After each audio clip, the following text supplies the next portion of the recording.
Assalamu alaikum warahmatullah. Today we will continue with the Surah Al-Ikhlas and its commentary.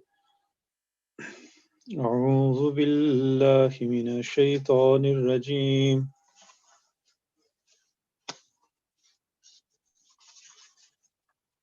بسم الله الرحمن الرحيم. قل هو الله أحد الله الصمد لم يلد ولم يولد ولم يكن له كفوا أحد.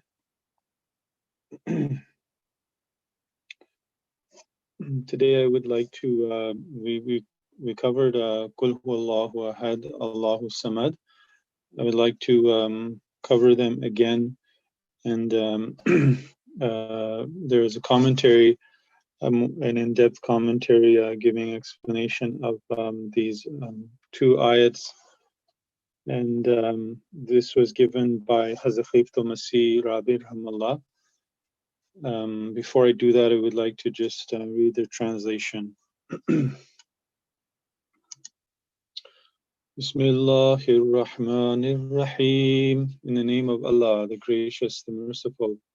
Au nom d'Allah, le Gracieux, le Miséricordieux.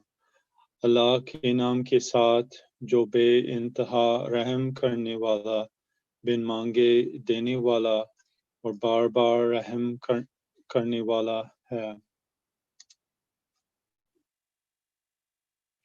Qul huwa Allahu ahad. Say, He is Allah, the one and only. Zi il Allah unique. Tu keh de ke wo Allah ek hi hai.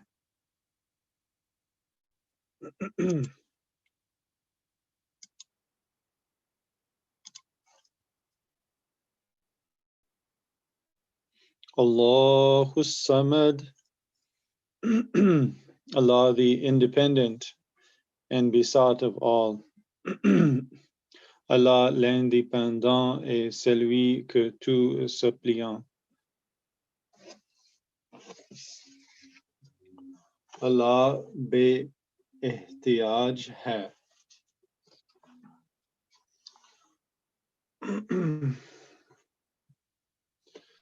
So, Hazrat Khalifatul Masih gave a commentary on February 20th, 1997, which was during Ramadan. And he said about this chapter that this surah, which is the one of the last three surahs of the Quran, is called Surah Ikhlas, as the pure Tawheed or unity of God, which has been stated in this surah, is not seen proclaimed anywhere else as proclaimed here. Until a unity of God has been proclaimed in the Quran, but it is scattered in different chapters. The way the Tawheed is proclaimed is a perfect and continuous manner in this short chapter is not found in any other chapter. As for other religions, even a fraction of such narration is not seen there. Other religions have mentioned the unity of God, but the detail, the eloquence, and the compilation used here is refuting everything contrary to unity, is not seen anywhere else. The promised Messiah ﷺ too time and again challenged the adversaries that they cannot bring out a narration of the perfect unity of God similar to the one in this surah. The manner the unity of God is mentioned here, no equivalent of that is found anywhere else. The previous commentaries, that is those who made commentaries on this surah in the past, history of Islam, they circle around the explanation of the word ahad, explanation of as-samad, and the wisdom of lam yalid wa lam yulad, and the explanation of kufuwan.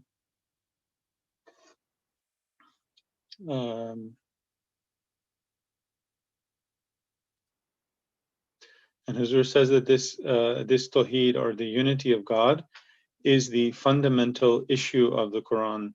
Unity of God is the life of all faiths. God's attributes cannot be imagined unless attached to unity.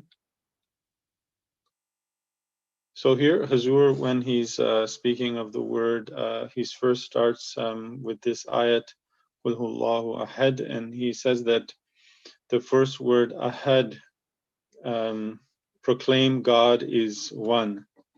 And yesterday we, in the commentary, mentioned about that when we say or Qul, we make that proclamation. This is also indication that the inner self, or the nature of man, knows that God is one. So Huzur says that two kinds of meanings are found in the word one, or ahad. One is helplessness, and the other is carrying limitless power and being matchless. A thing becomes one in two situations. If someone asks another, "How are you doing?" he says, "I am a helpless one. None is mine in this world." This is to declare helplessness. And another one is in the meaning of one in greatness. He does not need anyone. He is without a match. There is nothing like him. We cannot imagine anything. We cannot imagine another being in the presence of his existence. If he is, then everything is. That is, if he is, then everything is. No need exists for anything apart from him. All these aspects concern being one. And the second verse after Qul Huwallahu Ahad, which is Allahu Samad,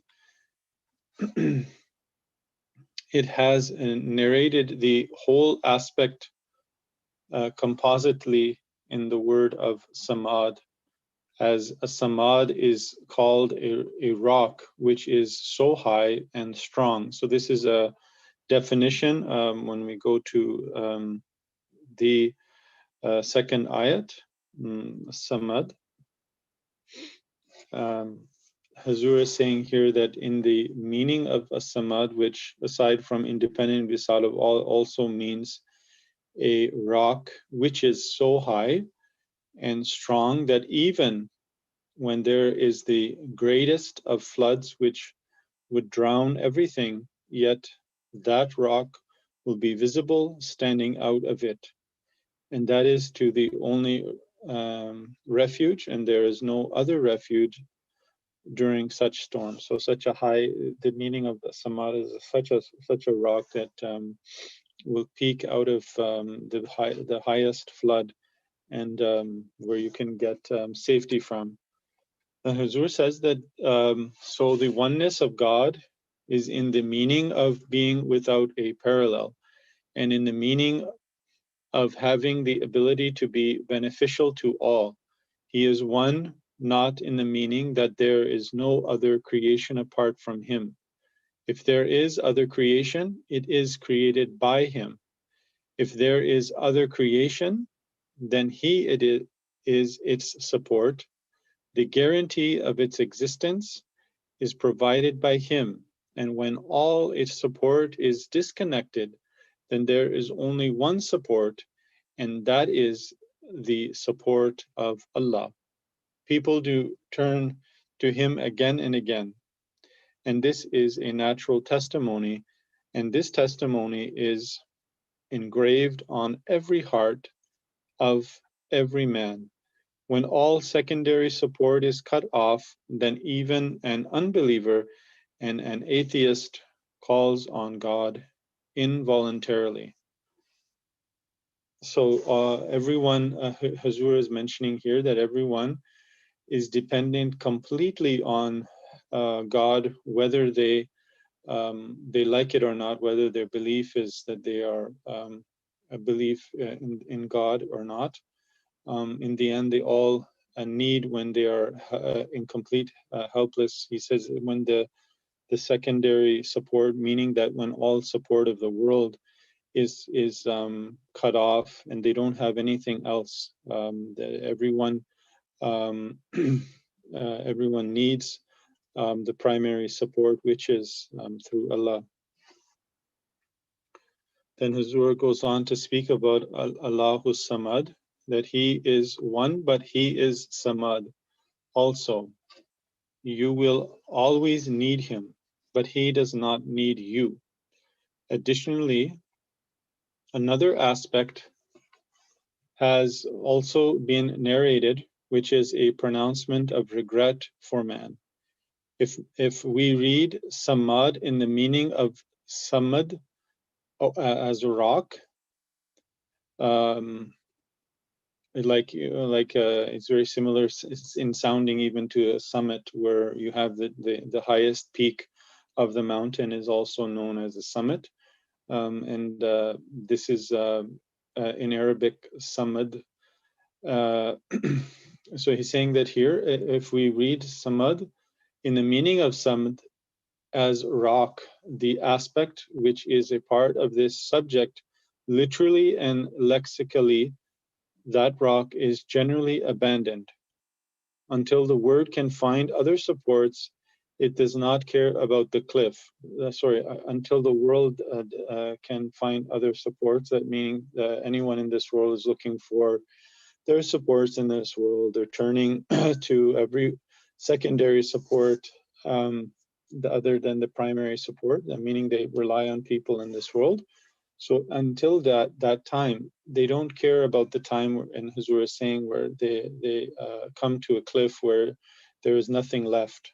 Then when there's nothing left, that's the time until that point where no one is paying attention to the primary source of support, which God is, which is Samad. When they, then Huzur says that when they drown, then they remember the rock.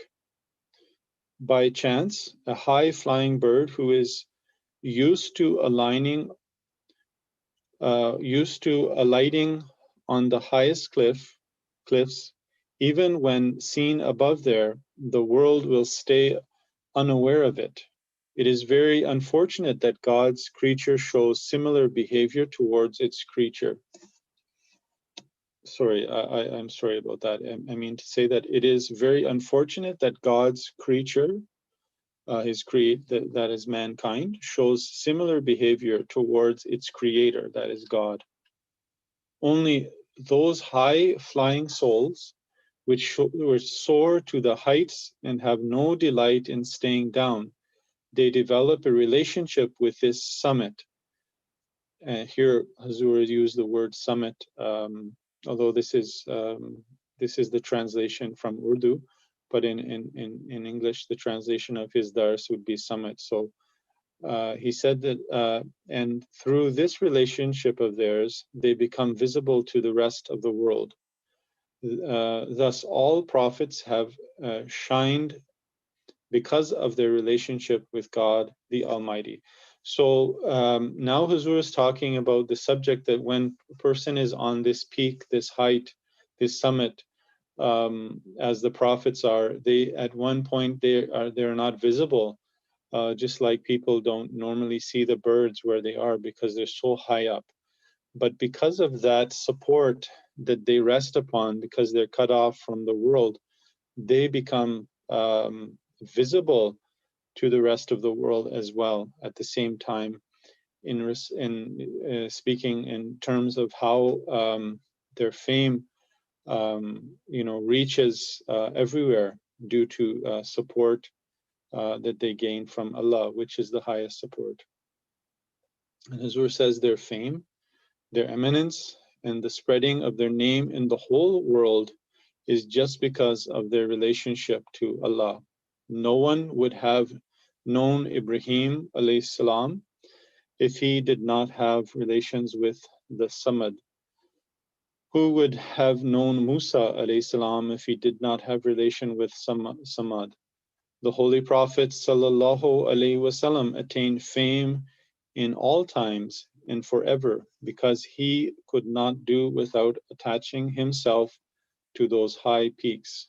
So he is one, but invites everyone that whoever may desire can make use of his eminence, but staying with him and not by staying away from him. As much farther away he is, so much is the chance that he may not reach the summit in time of despair. So this subject matter, which in speaking of Surah Ikhlas, about the unity of God, it also, in understanding this word, samad, that we understand how much important it is for us to get support from Allah, that He being the primary source, and that if we take our time to make connections with that that God who is the greatest support, or is a primary support, then we will be able to reach such heights, and as the prophets did, or at least we'll be able to get to higher and higher towards their heights. And this is something which draws our attention also, that living in this world, we need to understand that when we have relationship with Allah, and we have relationship to man, or to anyone who gives us support, that the primary source of support is actually Allah. And our beloved Hazur Aidul Talib bin Aziz has been advising Jamaat that we should, in fact, we should live our lives with simplicity, as our beloved Hazur has mentioned in his recent Friday sermon about financial sacrifices, that we should try to reduce the things that we have in this world, and try not to be so, meaning that we should not be so trying to rely on them. So this surah, it draws our attention most wonderfully to the fact that the one God is the one source who we can get all our benefits from.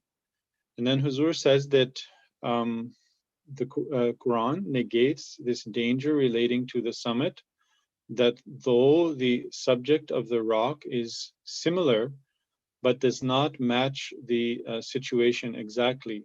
Rock is a lifeless item. A thing can benefit from it only by reaching it. But if the desire appears and God Himself reaches there, then this simile separates itself from that of the rock.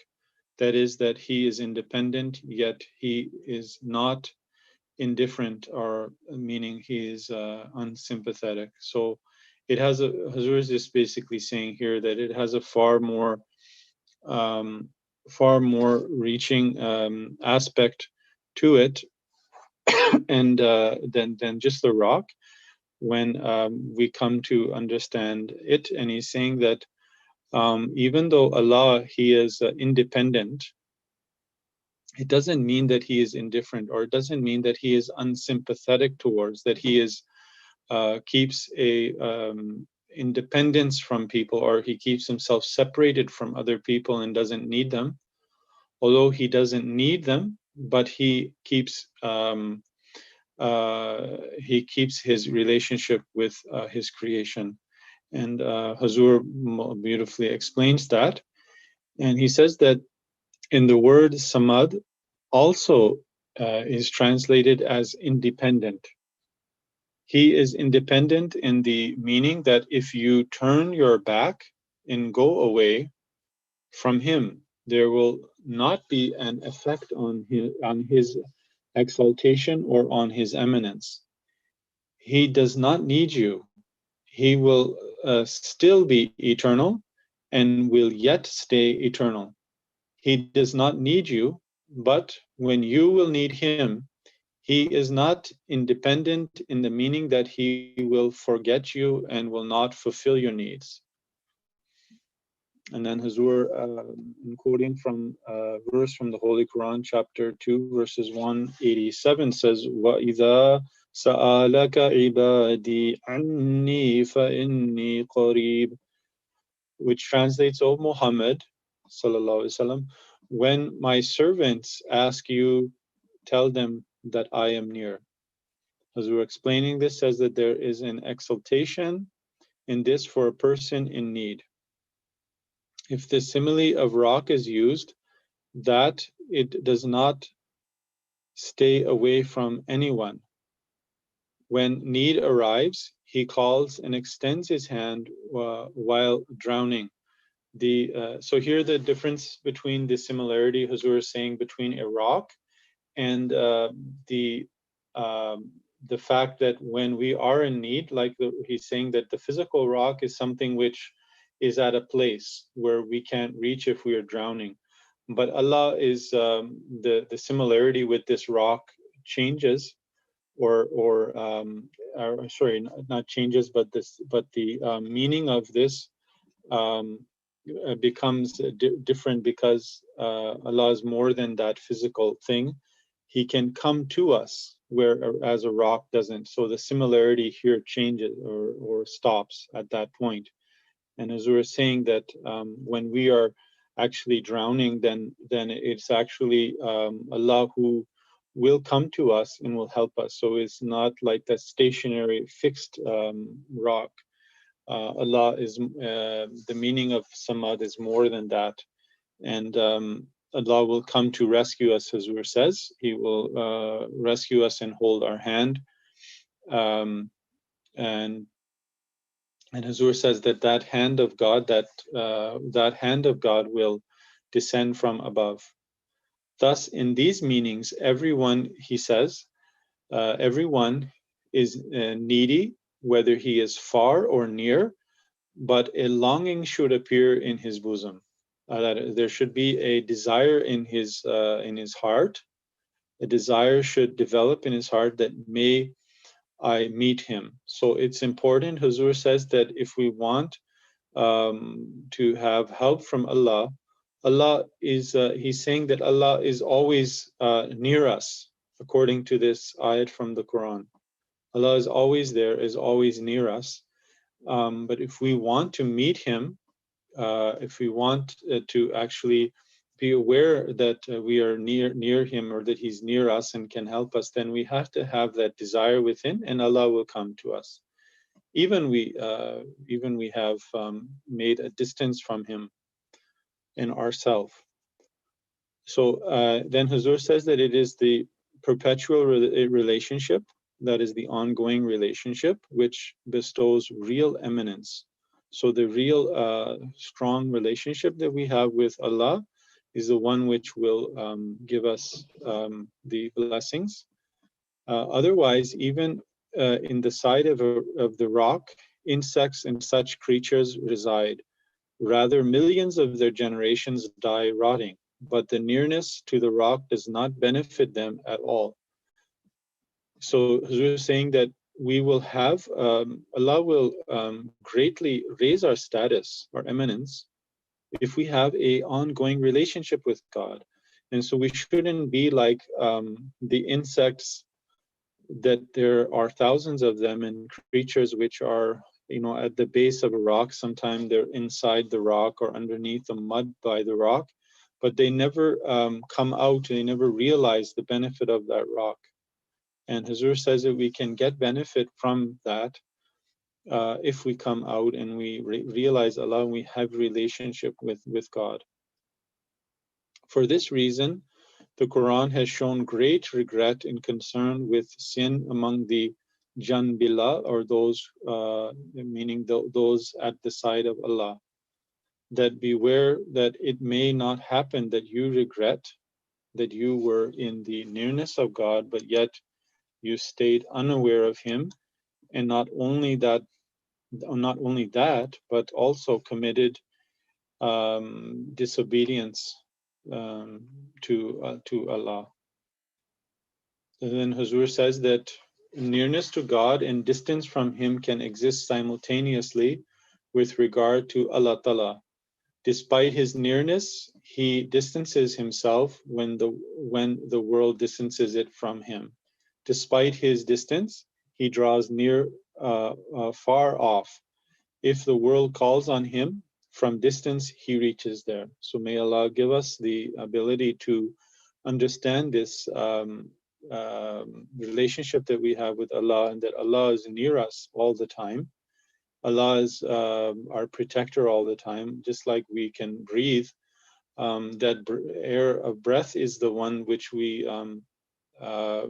which is coming from the Creator, our God. Without that, we would not be in existence. May Allah make us understand that, turn to our true Creator, have a better relationship with Him. Inshallah, I will continue this beautiful commentary of Surah Al-Ikhlas in my next class. Jazakumullah. Assalamu alaikum wa rahmatullah.